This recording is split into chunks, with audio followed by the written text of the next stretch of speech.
मैं एक बात कहना चाहूंगी आपके माध्यम से।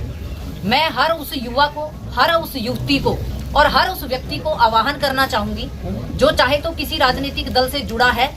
या अभी नहीं जुड़ा, जिसके अंदर इच्छा है कि मुझे मेहनत करके आगे बढ़ना है और आगे उसका विजन है कि मुझे मेरे राष्ट्र, मुझे मेरे देश, मेरे भारत के लिए कुछ करना है, मैं मेरा योगदान देना चाहता हूँ या चाहती हूँ। मैं उन सभी को आह्वान करना चाहूंगी कि वो आए और अपने देश को आगे बढ़ाने और अपने राष्ट्र को आगे बढ़ाने के लिए पहल करने के लिए अगर हम प्रधानमंत्री जी से, मुख्यमंत्री जी से, प्रदेश अध्यक्ष जी से, और आपके सामने लाइव एग्जाम्पल मैं बैठी हूँ। मैं एक बूथ स्तर की कार्यकर्ता हूँ और भारतीय जनता पार्टी के अंदर ही ये संभव है कि बूथ स्तर का कार्यकर्ता कहीं भी पहुंच सकता है। वो हमारे शीर्ष नेतृत्व से, अगर हम प्रधानमंत्री, मुख्यमंत्री या हमारे अध्यक्ष जी से बात करें तो वो एक बूथ स्तर के कार्यकर्ता हैं और आज उनके ऊपर इतनी बड़ी बड़ी जिम्मेवारियों के रूप में, इतने बड़े दायित्वों के रूप में वो बैठे हैं। और जितने भी युवा साथी हैं, ये हमारा आने वाला भविष्य है और जिनके अंदर ये इच्छा रहती है कि मुझे आगे बढ़ना है, लेकिन उसको कोई रास्ता नजर नहीं आता। क्योंकि आप सभी बंधुओं के माध्यम से ही आप देख रहे हैं कि अलग अलग पार्टियां हैं, परिवारवाद को लेकर आगे बढ़ रही है, कोई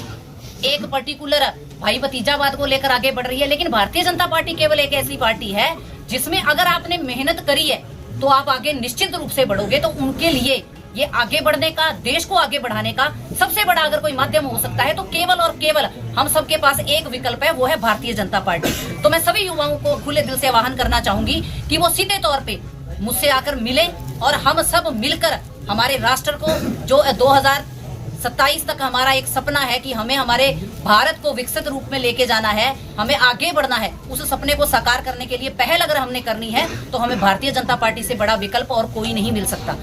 लोगों के बीच में आम आदमी, आम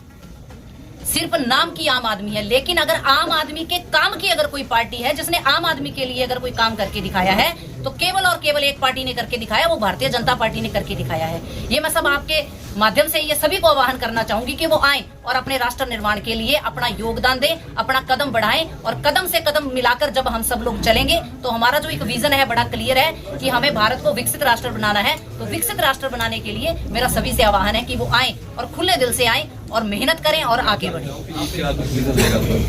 देखिए, महिला होने के नाते मैंने पहले भी महिला मोर्चा की जिला अध्यक्ष की जिम्मेवारी को जब संगठन ने मुझे दिया था तब मैंने तब भी यही प्रयास किया था कि ज्यादा से ज्यादा महिलाएं आगे आएं। तो उस रूप में अगर आपने देखा होगा कि पिछली बार 2014 में जब माननीय मुख्यमंत्री जी पहली बार भारतीय जनता पार्टी की सरकार आई थी तो पहली बार ही ऐसा हुआ था कि पढ़ी लिखी पंचायतों का एक विजन आया था और उसमें महिलाओं को एक पर्टिकुलर कहा गया था कि आप आगे बढ़ें। और हमने देखा इलेक्शन में, क्योंकि मैं खुद इलेक्टेड थी, तो हमने ये देखा कि जो हमें एक 33% रिजर्वेशन दिया गया उससे बढ़कर हमारे इलेक्शन में, चाहे वो हम बात करें पंचायतों में, ब्लॉक समिति में, जिला परिषद में, तो 60% तक हमारी मैक्सिमम जितनी भी महिलाएं जीत कर आई, तो 60% तक हमारी महिलाएं जीत कर आई हैं। तो ये महिलाओं को आगे बढ़ाने का बहुत अच्छा एक तरीका भी है और महिलाओं के लिए एक बहुत अच्छा मौका भी है, क्योंकि जिस तरह से भारतीय जनता पार्टी ने महिलाओं को फ्रंट फुट पे रखकर आगे बढ़ाने का काम किया है तो निश्चित रूप से जब हमारे ऊपर से शीर्ष नेतृत्व यही चाहते हैं कि महिलाओं को आगे और बढ़ाया जाए तो नेचुरल है कि भारतीय जनता पार्टी हमेशा से महिलाओं में बहुत मजबूती से काम करती रही है और अब सारी पूरी महिलाओं की टीम और हमारे युवा साथियों की टीम सब मिलकर हम महिलाओं को सभी को आगे बढ़ाने का प्रयास करेंगे। नई चुनौती आपके सामने आ गई है, अब जिला अध्यक्ष आप बन चुकी हैं, तो लोकल लीडरशिप को साथ लेके कैसे चलेंगे? देखिए, पहली बात तो ये है कि ऐसा कुछ नहीं है। लोकल लीडरशिप की बात करें, चाहे हम शीर्ष नेतृत्व की बात करें, सब एक हैं और सबका साथ है और सबका आशीर्वाद है। अभी जब मेरी सबसे पहले 3 तारीख को शाम को ही मेरी घोषणा हुई थी और शाम को घोषणा हुई, अनएक्सपेक्टेड था सब कुछ। और उसके बाद नेक्स्ट 2 दिनों के लिए माननीय हमारे प्रदेश अध्यक्ष नायब सैनी जी ने बैठक के लिए बुला लिया। उसके बाद जस्ट ही हमारे राष्ट्रीय अध्यक्ष श्री जेपी नड्डा जी का कार्यक्रम था, हमारा वहां पे रहना हुआ। तो आते ही मैं हमारे शीर्ष नेतृत्व, जितने भी हमारे ज्येष्ठ श्रेष्ठ, हमारे पूर्व में जिला अध्यक्ष, प्रदेश कार्यकारिणी के सदस्य रहे और सभी से जिनसे मैं व्यक्तिगत जाकर मिल पाई उनसे मुलाकात की है और जिनसे कहीं किन्हीं कारणों से, क्योंकि बच्चों की छुट्टियां चल रही हैं इस वजह से कई लोग बाहर भी थे, तो उनसे मिलना नहीं हो पाया। लेकिन आप अगर चारों तरफ नजर घुमा के देखेंगे तो हमारा सारा शीर्ष नेतृत्व, सारी हमारी पूरा संगठन यहाँ मौजूद है। इसी साल 2 इलेक्शन है, लोकसभा और विधानसभा जी, पूरे जिले की जिम्मेदारी आपके पास है, किस तरह आप आगे बढ़ाएंगे इसको? देखिए, भारतीय जनता पार्टी का कार्यकर्ता हमेशा हर चीज के लिए सज्ज रहता है। हमें किसी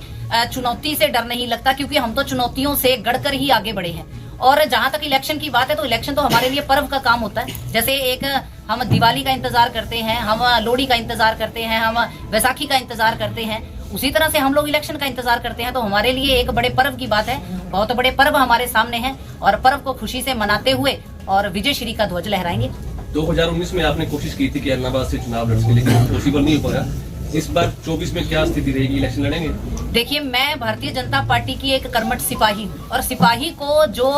हमारा सेनापति आदेश देता है, उस दिशा में हम लोग चलने का काम करते हैं। जो हमारे ऊपर से शीर्ष नेतृत्व के आदेश होंगे, उसी के मुताबिक हम हमारा दिल जान लगाते हुए, हमारी मेहनत लगाते हुए, हमारे प्रयास करते हुए निरंतर आगे बढ़ेंगे। आप खुद भी जिलाध्यक्ष की दौड़ में और भी लोग थे, नताशा सिहागी क्यों चुनी गई? देखिए, ये शीर्ष नेतृत्व आपको, मेरे को लगता है, सही मायने में तो इसका जवाब वही दे पाएंगे, लेकिन शीर्ष नेतृत्व